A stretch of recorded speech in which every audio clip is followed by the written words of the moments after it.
कि हमने तुम्हारा काम कर दिया। अब हमें हमारा इनाम दो, हमें सोने का कुआं दिखाओ। काला घोड़ा ठहर कर मुस्कुराया।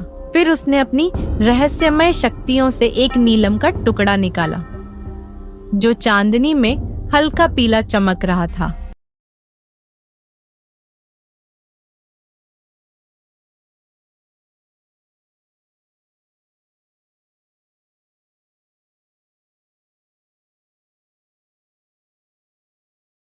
पवन और नटवर, दो चचेरे भाई, दोनों एक घने जंगल के बीच रास्ते से गुजरते हुए कहीं जा रहे थे। तभी उनके मन में एक तरकीब सूझती है। नटवर भाई, अगर हमें रामू सुनार से कुछ पूंजी उधार मिल जाए तो हम अपना कारोबार शुरू कर सकते हैं, क्या कहते हो? लेकिन पवन भाई रामू सुनार इतनी आसानी से पैसे नहीं देगा। उसके नियम बहुत सख्त हैं। सुना है जिसने भी उनसे उधार लिया है वो कर चुकाने के चक्कर में बर्बाद ही हुआ है।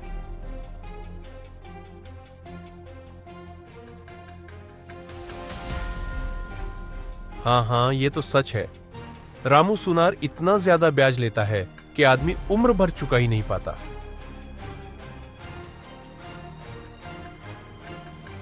दोनों सोच में पड़ गए कि आखिर धन कैसे जुटाया जाए। तभी नटवर के दिमाग में एक नई योजना आई। अगली सुबह पवन, क्यों ना हम रामू सुनार के बजाय जमींदार बलदेव ठाकुर के पास जाएं। सुना है वह सूद पर पैसे देते हैं और ब्याज भी रामू सुनार के मुकाबले कम लेते हैं। क्या कहते हो?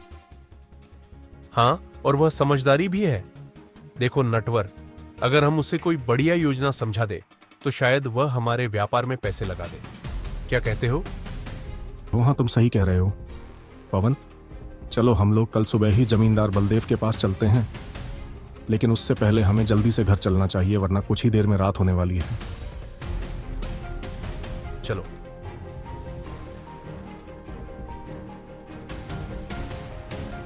दोनों जमींदार बलदेव ठाकुर के घर जाने के लिए निकल पड़ते हैं। तभी उन्हें रास्ते में एक घना जंगल पार करना पड़ता है। रास्ता सुनसान था, चारों ओर सन्नाटा पसरा हुआ था। तभी उनकी नजर एक विशालकाय गुफा पर पड़ी जो दिखने में काफी डरावनी लग रही थी। लेकिन पवन के कदम गुफा की ओर बढ़ चुके थे।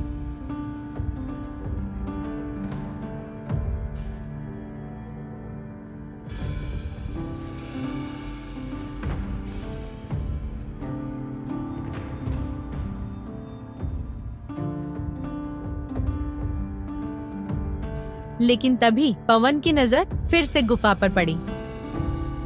रुको नटवर, रुको। अगर इस गुफा के अंदर कोई पुरानी कीमती चीज हुई तो क्या पता कोई छिपा हुआ खजाना हो। अरे तू पागल हो गया है क्या? अमीर बनने के चक्कर में अपनी जान मत गवा। मुझे तो यह गुफा ही निकल जाने वाली लगती है। लेकिन पवन के कदम गुफा की ओर बढ़ चुके थे। अरे पवन, तुझे समझ में क्यों नहीं आ रहा? ये गुफा जितनी बाहर से रहस्यमय दिखती है ना, बाप रे बाप, अंदर से उतनी ही खतरनाक होगी। देख लेना, कहीं ऐसा ना हो कि हम यहाँ फंस के रह जाएं। अरे भाई, तुझे किस्से कहानियों पर ज्यादा भरोसा है या अपनी किस्मत पर सोच। अगर इस गुफा में सच में कोई खजाना हुआ तो जमींदार बलदेव ठाकुर के आगे हाथ फैलाने की जरूरत ही नहीं पड़ेगी। नटवर ने संदेह भरी निगाहों से गुफा की ओर देखा। अंदर घना अंधेरा था। और अगर अंदर सच में कोई रूहानी ताकत हुई तो बाप रे। अरे कोई भूत नहीं होता है, ये सब गांव वालों की मनगढ़ंत कहानियां हैं। डर मत, अगर कुछ मिला तो आधा आधा बांट लेंगे। क्या? और क्या। इसके बाद दोनों ने एक धड़कते दिलों के साथ उस रहस्यमयी गुफा के अंदर कदम रखा। तभी उनकी नजर गुफा में बने एक काले घोड़े की मूर्ति की एक विशाल प्रतिमा पर पड़ी। घोड़े की आंखें खून जैसी लाल थी। बाप, इतना विशाल घोड़ा और इसकी इतनी डरावनी आंखें। बाप रे बाप, मैंने पहले कभी ऐसा कुछ नहीं देखा। ये कोई आम मूर्ति तो नहीं लग रही। जैसे ही दोनों भाइयों ने घोड़े की मूर्ति को छूने की कोशिश की, तभी उस रहस्यमयी काले घोड़े की मूर्ति से हंसने की आवाज हंसी आई। उस रहस्यमय काले घोड़े की हंसने की आवाज सुनकर पवन और नटवर दोनों डर से कांप उठे। डरो मत मेरे दोस्त। मैं जानता हूं कि तुम लोग यहां क्यों आए हो। तुम्हारी आंखों में लालच दिख रहा है। खजाने की तलाश में हो है तो इसमें मैं तुम्हारी मदद कर सकता हूं, लेकिन कुछ भी मुफ्त में नहीं मिलता। बदले में मुझे भी तुम्हारी मदद चाहिए। काले घोड़े की लाल आंखें और चमक उठी और उसकी आवाज अचानक गंभीर हो गई। अगर तुम राजा विक्रम के 5 वर्षीय बेटे को मेरे पास अपहरण करके लाओगे तो मैं तुम्हें सोने का कुआं दिखाऊंगा। एक ऐसा कुआं जहां से तुम अपनी पूरी जिंदगी भर के लिए सोना निकाल सकते हो। तुम हमसे अपहरण करवाना चाहते हो? अरे ये तो पाप है। हम गरीब हैं, लेकिन इतने भी नहीं कि किसी को नुकसान पहुंचाए।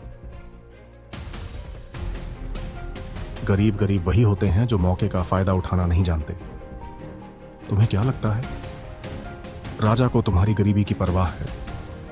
क्या उसने कभी तुम्हारी मदद की? पवन और नटवर एक दूसरे की ओर देखने लगे। उस रहस्यमय काले घोड़े की बातों में सच्चाई थी। राजा ने कभी उनके गांव के गरीब लोगों की परवाह नहीं की थी। उनका परिवार दिन रात मेहनत करता था, फिर भी भूखा सोना पड़ता था। इसके बाद नटवर और पवन घर के लिए निकल पड़े। रात का सन्नाटा पूरे गांव पर छाया हुआ था। पवन और नटवर अपने घर पहुंच चुके थे, लेकिन उनके दिलों में एक अजीब सी उथल पुथल मची थी। राजा के बेटे का अपहरण करना ये एक ऐसा फैसला था जो उनकी पूरी जिंदगी बदल सकता था। या तो उन्हें अमीर बना सकता था या फिर मौत के घाट उतार सकता था। तुम दोनों की शक्ल क्यों उतरी हुई लग रही है? क्या हुआ? कहीं कुछ गलत तो नहीं कर बैठे क्या? हमने एक बहुत बड़ा फैसला लिया है और तुम्हें भी उसके बारे में पता होना चाहिए। हम राजा के बेटे का अपहरण करने वाले हैं। जैसे ही यह शब्द निकले, कमरे में घोर सन्नाटा छा गया। क्या तुम दोनों पागल हो गए हो? ये कितना बड़ा पाप है, तुम्हें अंदाजा भी है। अगर राजा को पता चला तो तुम दोनों को बिना सुनवाई के फांसी पर चढ़ा देगा। तो क्या करें? यूं ही भूखे मरते रहे। देखो रमा, मैंने और नटवर ने बहुत मेहनत की, बहुत संघर्ष किया, लेकिन हमें कुछ भी नहीं मिला। राजा को हमारी तकलीफों से कोई फर्क नहीं पड़ता। अगर हम राजा के बेटे को उस रहस्यमयी काले घोड़े के पास ले जाते हैं तो हमें सोने का कुआं मिलेगा ना। ये सोचो कि हमारी जिंदगी बदल जाएगी। लेकिन इसके लिए किसी का अपहरण, यह सरासर गलत है। जो भी बड़ा काम होता है उसमें जोखिम तो होता है। अगर डरते रहे तो हमेशा के लिए गरीब ही बने रहेंगे। लेकिन अगर तुम पकड़े गए? अगर हम पकड़े गए तो हमारा अंत निश्चित है, लेकिन अगर सफल हो गए तो हमारी आने वाली 7 पीढ़ियां तकलीफ नहीं देखेंगी। आखिरकार दोनों भाइयों ने तय किया कि वे किसी भी कीमत पर सोने का कुआं हासिल करेंगे। अगली सुबह दोनों भाई महल के बाहर एक मीठे बताशे बेचने वाले व्यापारी के रूप में खड़े होते हैं। आओ बच्चों, मीठे बताशे खाओ। शहद में डूबे हुए एकदम खास राजमहल के शहजादे के लिए बनाए हैं। कुछ ही देर में महल के बगीचे में घूम रहे 5 वर्षीय राजकुमार अर्जुन का ध्यान उनकी ओर चला गया।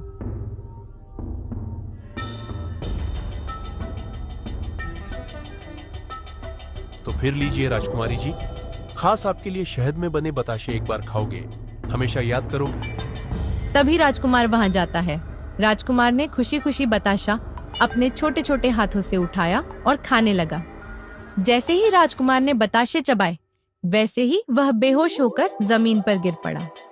तभी जल्दी से पवन और नटवर ने राजकुमार को अपनी बाहों में संभाल लिया और उस रहस्यमयी गुफा की ओर चल दिए। कुछ देर बाद वो दोनों राजकुमार अर्जुन को लेकर खंडर वाली गुफा में पहुंच जाते हैं।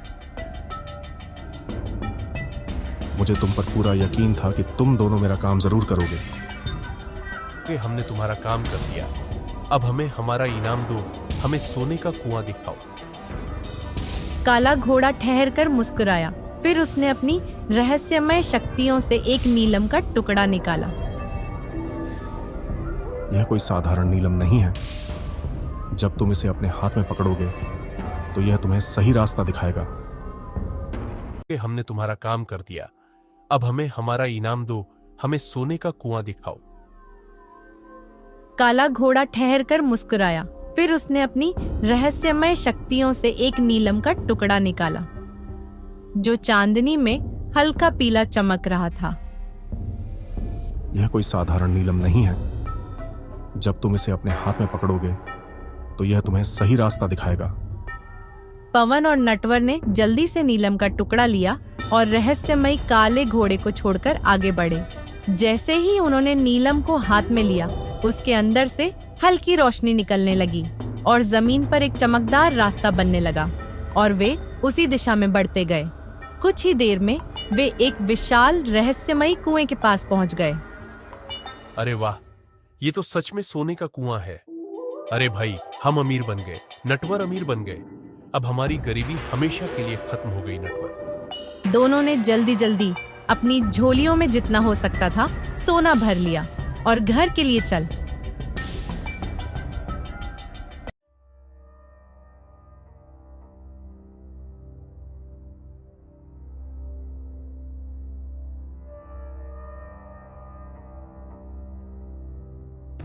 तो इतनी देर कैसे लग गई? मुझे तो डर लग रहा था कि कहीं कोई अनहोनी ना हो गई हो। अरे शुभ शुभ बोल भाई। अब से हम राजा महाराजाओं की तरह हंसी रहेंगे। भगवान की कृपा से हमारे भाग्य खुल गए। हम तो अमीर हो गए। इतना सारा पैसा, अब हमें किसी से भीख नहीं मांगनी पड़ेगी। अब तो सोने के रथ में बैठकर चलेंगे।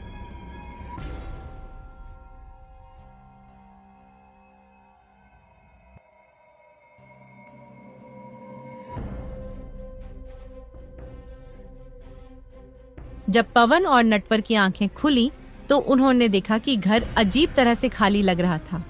चारों ओर नजर घुमाई, लेकिन ना उनकी पत्नियां थीं और ना ही वो सोनत अभी। अरे नटवर, सोना सोना कहाँ गया और हमारी हमारी पत्नियां कहाँ हैं? अरे ये क्या हो गया, क्या हो गया, क्या हो गया, क्या नहीं? हाँ, कहीं हमारी पत्नियां हमें धोखा देकर भाग तो नहीं गई? नहीं नहीं नहीं नहीं, ये कैसे हो गया? हमने अपनी जान जोखिम में डालकर सोना हासिल किया और ये अचानक गायब कहाँ हो गया? अचानक इनके सामने एक रहस्यमय स्त्री प्रकट हुई। वो रहस्यमय स्त्री और कोई नहीं बल्कि वो खंडहर गुफा में जो काले घोड़े के रूप में थी, वो अब एक जीवित स्त्री बन चुकी। तुम दोनों कितने मूर्ख हो। तुम्हारी लालच ने मुझे कैद से मुक्त कर दिया। सदियों से मैं पत्थर की मूर्ति में बंद थी और अब मैं आजाद हूँ। तुमने हमें धोखा दिया। हमारी पत्नियां कहाँ हैं? बताओ, क्या किया तुमने उनके साथ? तुम्हारी पत्नियां, ओ, वो तो अब एक ऐसी जगह है जहाँ से वह कभी लौट कर नहीं आ पाएंगी। अरे हमसे ये छल क्यों किया? इतना कहने के बाद रहस्यमयी औरत वहां से गायब हो गई। उधर राजा विक्रम अपने सिंहासन पर बैठे दरबार की सामान्य गतिविधियों में व्यस्त थे कि तभी एक सैनिक हांफते हुए अंदर आया। सैनिक ने सिर झुका लिया। महाराज महाराज महाराज महाराज, भयंकर अनहोनी हो गई है। राजकुमार का अपहरण हो गया है।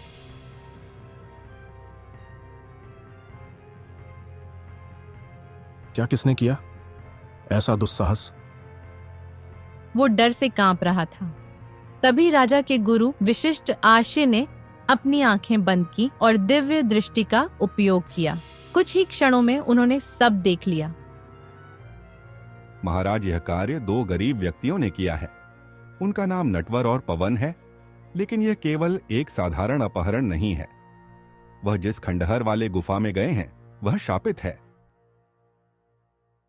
राजा विक्रम बिना देर किए सैनिकों के साथ गुफा की तरफ चल पड़े। जैसे ही वह गुफा के द्वार पर पहुंचे, तभी अचानक से राजा के सामने वो रहस्यमय स्त्री तलवार लेकर खड़ी हो।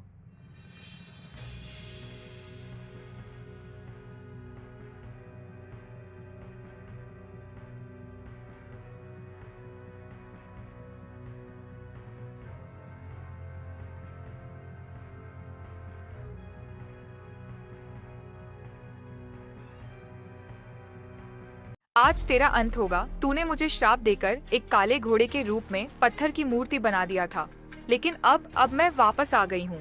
अब तुम्हारी मौत मेरे हाथों लिखी है विक्रम। तभी राजा ने अपनी तलवार से उस दुष्ट रानी के ऊपर हमला कर दिया, लेकिन दुष्ट रानी अचानक गायब हो गई और तलवार के वार से बच गई। इसी बीच नटवर और पवन भी वहां पहुंच चुके थे। वे अपनी पत्नियों की तलाश में आए थे, लेकिन जब उन्होंने महल के अंदर का भयावह दृश्य देखा तो उनके होश उड़ गया। हे भगवान, ये मैंने क्या क्या कर दिया। तुम्हारी पत्नियां इसी महल में हैं, लेकिन जिस स्त्री को विक्रम ने श्राप दिया था वह अब जाग चुकी है। क्यों गुरुदेव, ये कौन है और इसे श्राप क्यों दिया गया था? यह स्त्री कभी एक शक्तिशाली रानी थी जो अपने राज्य की सबसे सुंदर और बुद्धिमान स्त्री मानी जाती थी, लेकिन उसे असीम शक्ति की लालसा थी। उसने एक मायावी तांत्रिक से काल विद्या सीखनी शुरू कर दी। काल विद्या एक खतरनाक विद्या है जो किसी को अमृत व अजय शक्ति और अनंत धन दे सकती है, लेकिन इसकी कीमत बहुत भयावह होती है। रानी ने यह विद्या सीखने के लिए 7 निर्दोष बच्चों की बलि दी थी। जब राजा विक्रम को यह बात पता चली तो उन्होंने उसे रोकने की कोशिश की, लेकिन तब तक रानी इतनी शक्तिशाली हो चुकी थी कि वह स्वयं को देवी मानने लगी थी। जब हमने उसे रोकने की कोशिश की तो उसने हमें जान से मारने का प्रयास किया था, लेकिन हमने उसे हराकर श्राप दिया कि वो एक विशाल काले घोड़े के रूप में पत्थर की मूर्ति बन जाएगी और इसी गुफा में हमेशा के लिए कैद रहेगी। लेकिन विक्रम, तुम्हारे श्राप की एक सीमा थी। जब भी कोई लालच और अंधकार की राह पर बढ़ता है तब वह श्राप कमजोर पड़ने लगता है। नटवर और पवन के भीतर के लालच ने ही उस रानी को फिर से दोबारा जीवित कर दिया है महाराज। सुनकर नटवर और पवन को अपनी गलती का एहसास हुआ। तभी अचानक रानी खत्म हो गई। तूने मुझे श्राप दिया, लेकिन आज मैं इन दोनों मूर्खों की वजह से श्राप से मुक्त हो गई हूँ। अब मैं फिर से दुनिया की सबसे शक्तिशाली रानी बनूंगी। दुष्ट रानी, तुम्हारी क्रूरता और अंधकार का अंत मेरे ही हाथों लिखा है। मैं तुम्हें दोबारा इस दुनिया पर अत्याचार करने नहीं दूंगा। विक्रम, तुमने मुझे कमजोर समझने की भूल की। अब देखो तुम्हारे साथ क्या होता है। इतना कहते ही जैसे ही वो दुष्ट स्त्री ने अपने दोनों हाथों को ऊपर की ओर बढ़ाया कि तभी एक रहस्यमयी चील प्रकट हुई। विक्रम, तेरा कोई अस्त्र अब मुझे रहस्यमय चील को नहीं मार सकता। मैं अब आजाद हूँ। यह दुष्ट स्त्री तब तक अमर रहेगी जब तक इस रहस्यमयी चील का अस्तित्व बचा रहेगा। इसकी शक्ति उसी में समाई हुई है। यदि इसे समाप्त कर दिया जाए तो उस चील का अंत तो होगा ही, साथ साथ दुष्ट रानी हमेशा के लिए नष्ट हो जाएगी। तलवार से इस दुष्ट चील के अस्तित्व को काटकर अलग कर दीजिए, तभी इस अंधकार का अंत संभव होगा। नहीं, ऐसा मत करना। मैं अब किसी को भी परेशान नहीं करूंगी। मैं अपनी शक्ति का गलत उपयोग नहीं कर पाऊंगी। कृपया कृपया मुझे छोड़ दो। लेकिन राजा विक्रम दुष्ट रानी की एक भी बात नहीं सुनते और तलवार से उस दुष्ट चील का सिर धड़ से अलग कर देते हैं और फिर उस चील और उस दुष्ट रानी का अंत हो जाता है। तभी महल की दीवारों से एक रहस्यमयी रोशनी निकली, जिसमें से राजकुमार और नटवर पवन की पत्नियां आजाद हो जाती हैं। नटवर और पवन ने राजा से अपने द्वारा की गई गलतियों की क्षमा मांगी